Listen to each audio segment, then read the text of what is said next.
Hey, what's going on, you guys? It's your man James, aka JP, back again with another Toy Room review. Today we're taking a look at the World of Nintendo Bowser Jr. figure by Jakks Pacific. So we'll go ahead and get into it. I know I've been gone for a few days. I was on vacation.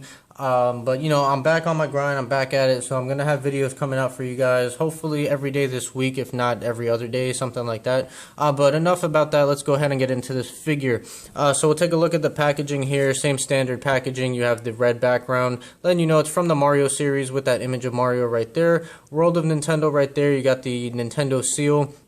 And right here you got the open window that fully displays the figure. Down here you got Super Mario and Jakks Pacific. And then right here you see it says Bowser Jr. with the bomb right here. Previously in the past waves this was a blind box item. It said mystery accessory, but now they're showing you exactly what you get. So there's no mystery to it. So you get the bomb there, which is really cool. We haven't had this accessory yet.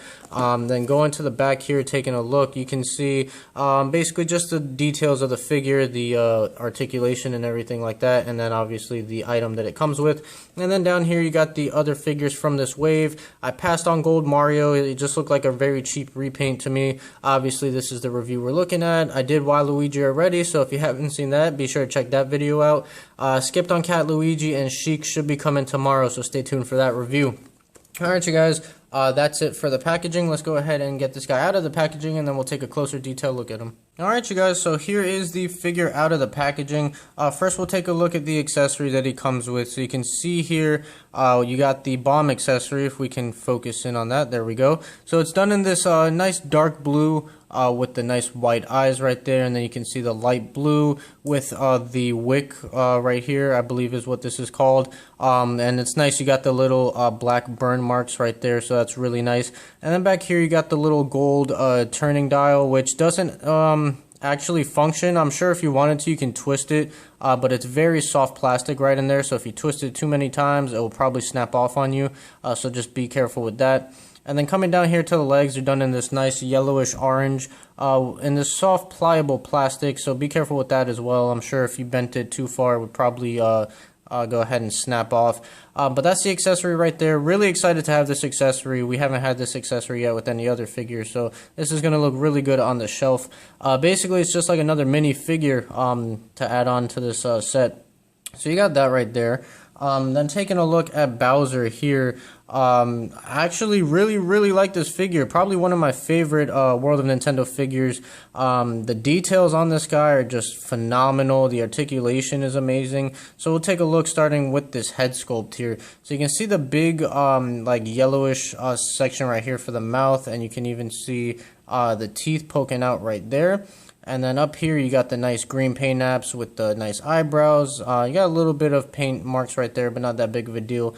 You got the nice eyeballs and the nice orangish reddish ponytail with the little black hair tie piece right there. And you got the spikes right here, which looks really nice. And going down to the shell is done really nice. You got the green with these like beigeish yellow spikes and the orange trimming. Looks really good, really clean, and that sculpted detail in there is really nice. And then you got the black armbands on both arms, and you got a signature handkerchief here with the little growling mouth right there, which is a separate piece, and it's a softer plastic. I don't believe it's removable. Doesn't look like it would be, but that comes all the way up around the neck and then ties up back here in the back. And then the rest of the figure is just basically done in yellow. You can see the different shade of yellow right there on the stomach. But that's pretty much it for this figure as far as the details go, but really detailed figure. I really do like how this figure came out. Now for this figure's articulation, it's actually pretty surprising how much articulation it has. So the head can move left and right. You don't get any, you get like a little tilt, but not really enough to consider it any articulation. So you got left and right there. Then for the arms, they're on ball joints right here, so they can go up and down, and they can go in and out. And then the hands can hinge forward and back just a little bit. They are hindered by this armband, which is also a separate piece. I forgot to say that earlier. It's a separate rubber piece. But the hands do hinge up and down, and they also swivel. Now the legs right here, you have this kind of ball joint here, so they go in and out. They can also go kind of like forward and back, but it's more of a sideways motion. And then the legs down here the feet, I should say, you can get this really crazy, like, I don't even really know what to call this, up and down movement maybe. You don't get any ankle pivot, but you do get this weird motion here, but makes some probably really good running effects. And what's also cool, I just noticed that, I don't know if you guys can see that, you see the R right there, letting you know that's for the right leg. So I guess that's how they identify which joints are what when they're actually putting this together. And then also the tail is articulated, which is pretty cool. So you got that right there. So really, really good articulation for this guy. Really surprised by it.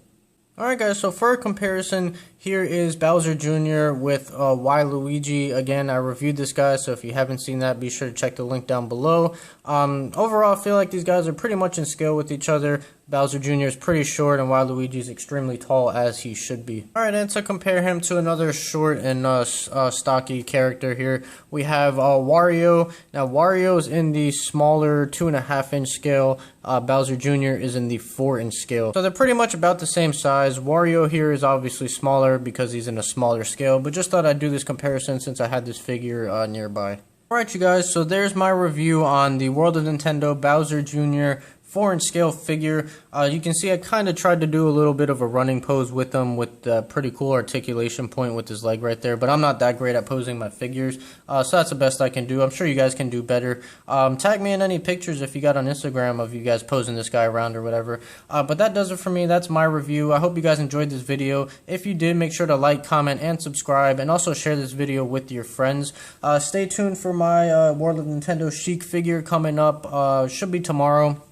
It should be up, so stay tuned for that, and that's it for me. Like I said, as always, I'll see you guys next time.